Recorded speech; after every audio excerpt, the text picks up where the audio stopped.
دلائل آپ کی خدمت میں عرض کر رہا ہوں، خدا کے لیے کان کھولو اپنے. تو میں کیا عرض کر رہا ہوں، 28-12 پڑھنے والوں کو میں کہتا ہوں کبھی بھی 28-12 تمہیں سمجھ نہیں آئے گی جب تک 7083 نہیں پڑھو گے.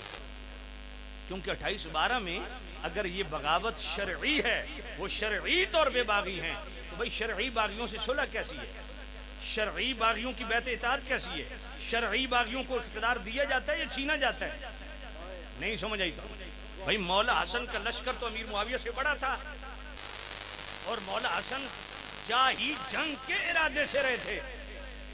بات سمجھ آ رہی کہ نہیں آ رہی؟ تو بھئی پھر صلح کیوں کی ہے؟ جنگ کرتے نا. اقتدار دیا کیوں ہے؟ چھینا جاتا.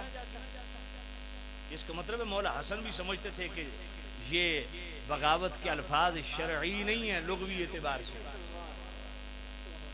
پھر 28-12 پڑھتے ہو تو 2704 کیوں نہیں پڑھتے؟ یہ بھی تو بخاری ہے بھئی. 7083 کبھی بخاری پڑھی ہے؟ میں بطور چیلنج کہہ رہا ہوں